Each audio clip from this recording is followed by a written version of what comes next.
So yun nga guys, nagupitan ko na si Tatay Ricky. Ito yung panggupit dala-dala ko. Ayan. So pumunta na kami. Buti yan dyan si Gerald. Kasi si Gerald kakilala daw niya. Ayan.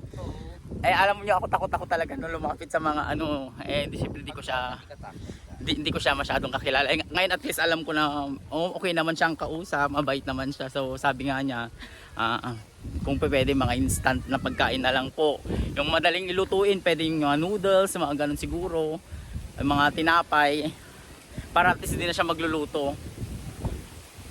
Pero sana sa mga gustong tumulong, sana may lipat siya sa mas maayos pa. Kung may mas maayos pa na pupuntahan si Tatay Ricky. So, matitirahan. See you lang guys.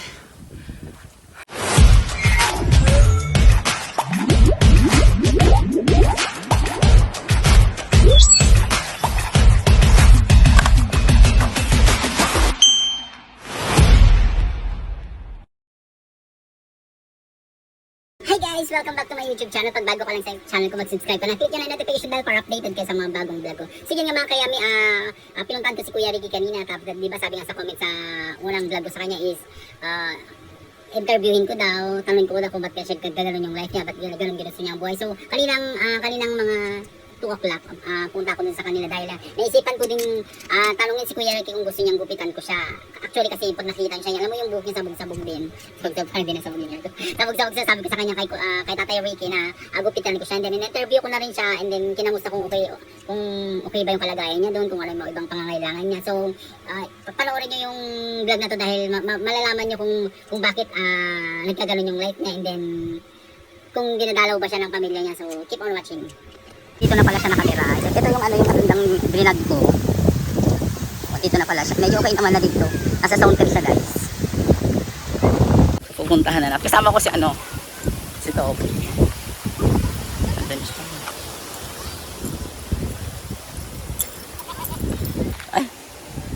Ay anak!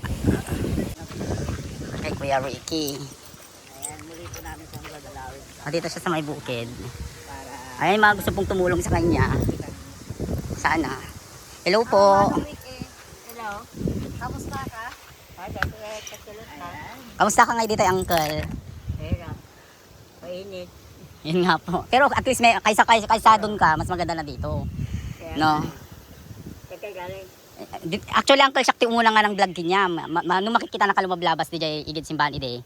Sakto muna nga ng vlog niya, tanutulungan na ka. Kasi nung nakikita kita doon, talagang awan amin, di ba? At least na gamit mo. So, gamit nag-comment anti mo nga vlog ko nga ada ba pamilya? Ada ba may pamilya dito? Di ba dati putot mo? Hindi maanting nga gunding. Ay, kadwana. Kadwana iso. Wait lang. Sabi ko nga nung sa pangalawang vlog ko, ayoko kasing madika kahit hindi nga sikganta. Mabutol nga syempre nga, unjak mga kwa. Pero at least yung video na ginawa ko, dina-upload ko nag-trending kasi. Ado tumulong kanya, madugi tultulon ti makanon, sanda lang tigtiten kanya mon. Ajak mo kat nagpakilala gamit ta. Siyempre mabainak. Kaya So nga di na magkuato amuna kakano kunana. So nga kuana sige kadwa naman di ta. Kuha, kamusta taman mo kasan kalagayan na di jay. Kasi ano nga nagtudo dito ang kamot mo nga mabasan no. Anya pa iti kuha, ti kailangan pa ba? Nabilan talaga. Kitbalay nga ata niya so. At least arte kalata sondre kasi kalata ti kakabagyam dito niya. Kaso kasi dagan na rin kabagya. Yun nga ang masama da nag-comment ay tikwa, post ko. Talaga makalagit na mag. Isugarod ng tikwa, yun yung inaano nang sa comment ko kung kayawan ba ti pamilya, maun ba ti kuha. Kat dati nag-comment nga taga to ni Abalos, sino din ni friend ko ti TikTok eh. Kat kunada mga ikat mangmang tagdak iti kan nakakano dito eh. Pagdigdigusan nga dito yun. Yo di nagagit na mangko na Mangsa doon. Pero mas okay dito kasi nalamiis. Kaya lang, at ulog. Dapat agid badbado siguro nga kuan, mading nga magamgamit ni kung pa insto ti pagkuan to ulog gamin eh. But kasi dapat makaluto ka pa imot, di ba? Tano no sumaruno agi itulod ang katikuan, mabalin mo nga iluto-luto nga instant siguro. Pinashare ka lang ta kahit nga makatungtong kuma. Siyempre ko mo pagluto. Ay want ti Uging kasi ay kailan mo to. Pagluto ka kay. Ajay kwa, ajay. Kaya pagluto nga ko, ajay kay kabila ti lutuin. Ay kasi katsirola kasi jay. Ano sa marunong subli akte. Agagig apo di kahit nga tumulong kikin Manong Ricky. Ayan. Medyo okay na po siya ngayon dito. Pero syempre marami pa rin siyang pangangailangan. Tapos syempre, everyday happenings tayo tibiyag kat kailangan tayo timakan. Okay, anto ka man kasi jay. So, napakdami nga pasyalan so nata. Di ba, may nagko-comment kasi na papasyalan ko siya.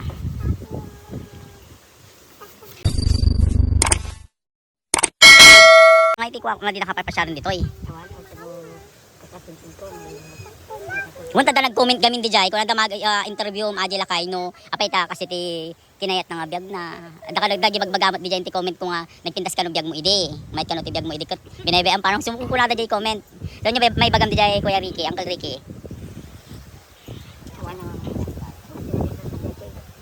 Wanta isugamin ti comment di jay. Pero apay ta ko apay ta biglang sa nga binabayaan na ka anong anya ti kom di jay pitas jay. Kamu, gabi niya Marcel ka. Siguro di ko. Wala di na kinayat kasi jay. Tutulungan na pili nung nagti korta. Igatang mo tayo kalmata ang harap. Ganun pala yun.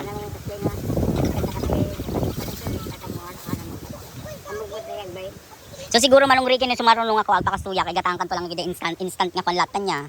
Nga makmakan no. Wait, kumagin. Agi noodles kasi kaya mo ba kasi hindi dilata nga easy open nun tanong kagluton. Pero makaluto ka tayo mo tinapoy mo.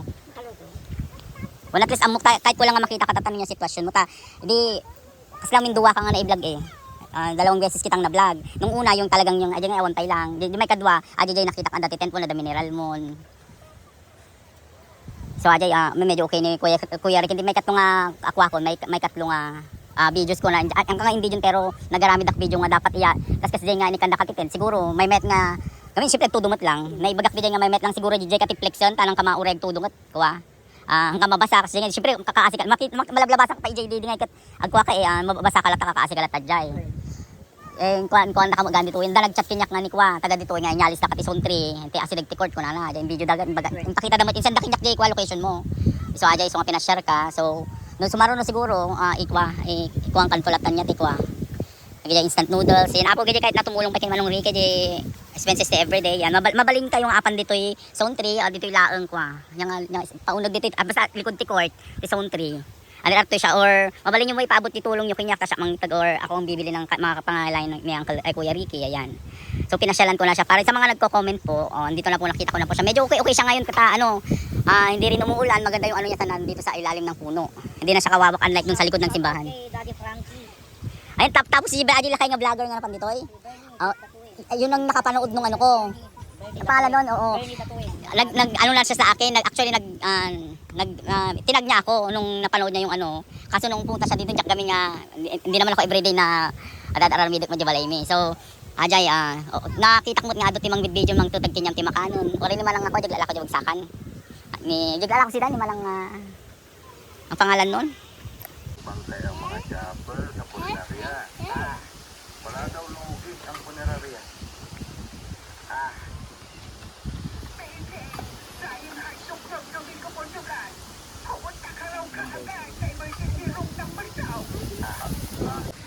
Ayan.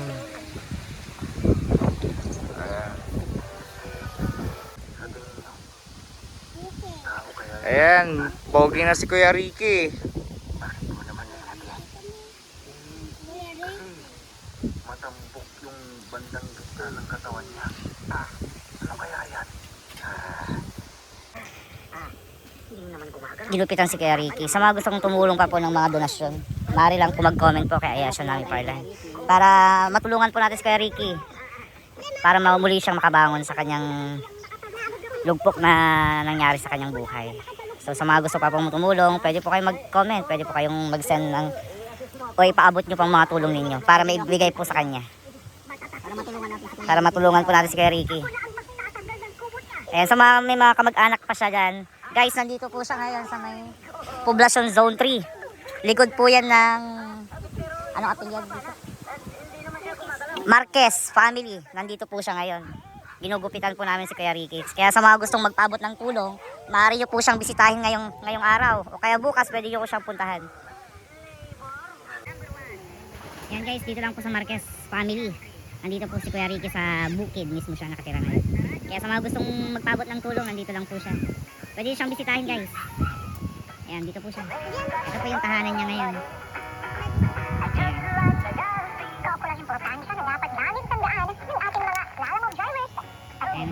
pogi na si Kuya Ricky, oh.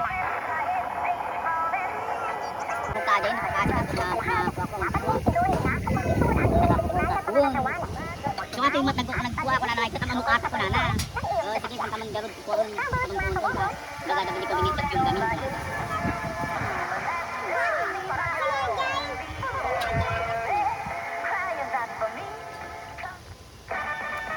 Nagupitan ko na si Kuya Ragahay ka Kuya Ricky. Tatay Ricky. Oh, nagupitan ko na siya, okay na siya. Hello. O yan. Ay sa mga gusto pong tumulong sa kanya, dito po ako ngayon. And then kung gusto niyo naman po pwede kayo mag-direct dito, punta lang kayo dito sa may Zone 3 kasi kakilala naman siya kung alam kung saan yung location niya. Yan, puntahan niyo po siya. Tan ko na siya and then nagpabili na rin ako ng nakainom daw siya ng malamig. Ayan. So Tatay Ricky, siguro babalik kami sa pag may nakalikom ako ng ano ng siguro pera na pwede natin bili ng magagamit mo dito sa mga instant na pagkain mo. So, babalikan kita. Sige na agad Kuya Ricky, bye-bye. Bye-bye, salamat. So yun nga mga kaya, pag gusto nyo yung vlog na to, just comment down below and click the notification bell para updated kayo sa mga bagong vlog ko. Thank you for watching!